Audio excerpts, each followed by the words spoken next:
Happy birthday.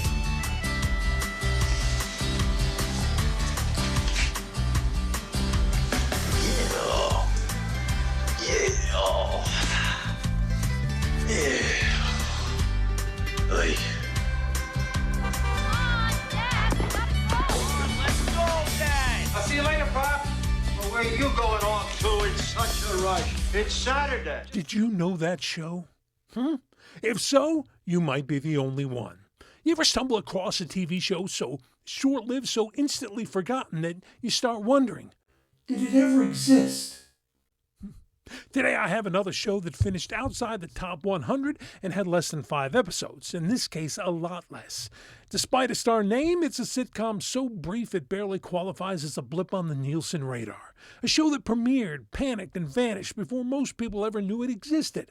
I'm talking about Danny, the 2001 Daniel Stern midlife crisis dramedy that CBS launched with confidence and then immediately shoved into witness protection. I may not have all of the answers. My next paycheck's already gone. But where I am today, I would never trade away. And I thank the luckiest star I wish upon. 'Cause I'm right where I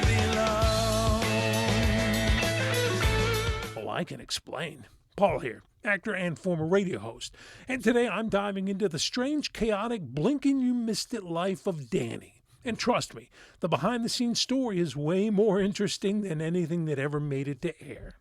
So let's set the stage. It's 2001. Daniel Stern coming off a decade of being one of the most recognizable comedy faces in America. Home Alone, City Slickers, the voice of adult Kevin Arnold on The Wonder Years. Oh, the guy was everywhere. And like a lot of actors who had a good run, he decides it's time to take the reins, write a show, produce a show, direct a show, star in a show. Basically, Daniel Stern looked at Hollywood and said, I'll do it myself.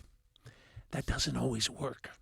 The result was Danny, a single-camera dramedy about a recently divorced dad running a community center while trying to reconnect with his kids and figure out his life. It was pitched as heartfelt, grounded, and funny. Let's watch the promo. Then the only thing tougher than running a rec center is being a single dad. You don't think I'm cool? You have to say that you're cool? You're not. Daniel Stern in An All-New Danny, CBS Friday, right after Ellen. Yeah, CBS said, great, let's put it on Friday nights, which is basically the network equivalent of sending a show to a nice upstate farm. Slow down, Henry. Take it easy. I'm going 30. That's the speed limit. That's the speed limit. That's the limit. That's the most you can go. You don't have to go the most. You can go a little slower than that. What a backseat driver you turned out to be. That's because I can't get in the front seat. How am I supposed to supervise from back here? Doesn't seem like you're having much of a problem. It's making me nauseous back here. But here's the wild part. The cast was actually solid. Along with Stern, you had Robert Prosky, Jolie Fisher, Roz Ryan, John Foster, real talent. And Stern wasn't phoning it in. He was writing, directing, shaping the whole thing. This was his baby, his passion project. His I'm more than a guy who gets hit in the face with bricks moments. Hey, Mom, we're here. Right there, honey. So, your mom's gonna help you make these meatballs, right? Because she really knows how to do it good. I thought this wasn't so important to you. It's not. I'm just saying. And if you're gonna do it, you might as well do it right? Right.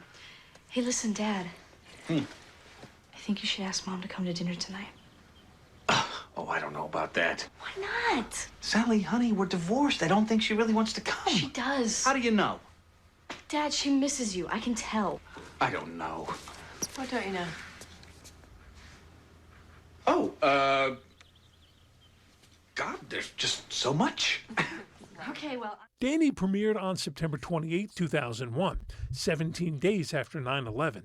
Audiences were not in the mood for gentle midlife dramedy. They wanted comfort TV, escapism, something familiar.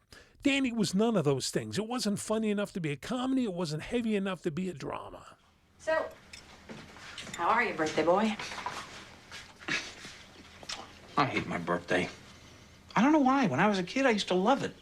So simple. It was spaghetti and meatballs, pineapple upside down cake, bowling, and presents. That was it. Yeah, well, you're not a kid anymore. As you keep telling me. I don't know, just too much pressure. I feel like if it's not the happiest day of my life, I'm letting everybody down. They just want you to know that they love you. I know, I hate that. And it wasn't marketed clearly enough to be anything. CBS promos basically said, Daniel Stern is here doing something. We think you'll like it. The ratings tanked immediately, like historically fast. CBS looked at the numbers, looked at the Friday night lineup, looked at the national mood, and said, yeah, I think we're done here.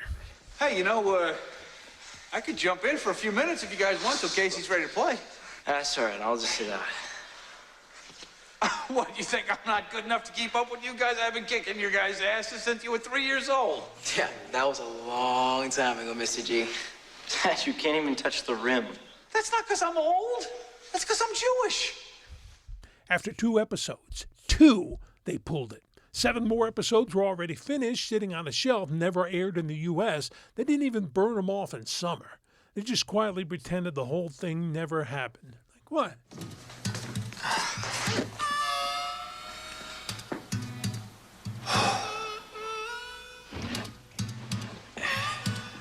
Hey, Mr. G, what's up? Vince, I was looking for you. Well, here I am. Great. Trying to trace the leak, but, you know, these pipes are old, man. They're really old. It's tough to get anything moving through them. I know how that is. Hey, it's your birthday, right? Happy birthday, Mr. G. Thank you. Hey, can I give you your present now? Now is not really a good time. Okay. Most who worked on the show agreed what the big problem was. And that in a moment. Hey, please like, subscribe, and share if you would. Okay, the inside scoop. Cast and crew said the same thing, that the tone was a constant battle. Some scripts leaned heartfelt, others leaned goofy, and Stern was juggling so many roles that the show never quite found a constant voice. Hey. Hi.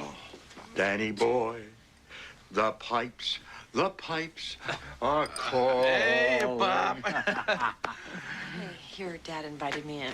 She's staying for dinner. Oh, Lenny, I don't know. Oh, sure, why not? Dad, could you please not put everybody in an awkward position? You gotta eat, right? Unless you found some new way of sustaining yourself. Let me get you a beverage of some sort. You should have seen me today. I was emailing all over the place. I emailed California. I emailed Russia. That's fantastic. Okay, you two, talk. Single-camera comedies were still a rarity on CBS at the time, so it didn't even look like the rest of the network's lineup. It was a weird fit in every direction. Just another reminder of how much things have changed around here lately. Danny became the first cancellation of the 2001 season, and that's a tough badge to wear. So what's the legacy of Danny? Honestly, it's a fascinating little footnote, a reminder that even beloved actors, they can struggle when they try to do everything at once. It didn't look like a horrible show, I guess. It's a case study in how timing can absolutely destroy a show, and a perfect example of how a network can love a pitch, love a star, love a concept, and still bail the second the numbers dip. Maybe, just maybe, the universe wanted Daniel Stern to stick to narrating the childhood of Kevin Arnold and getting hit with paint cans.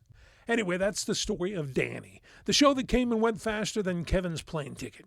Hey, if you love deep dives into forgotten TV oddities, hit that like button, subscribe, and stick around. I got plenty more where that came from.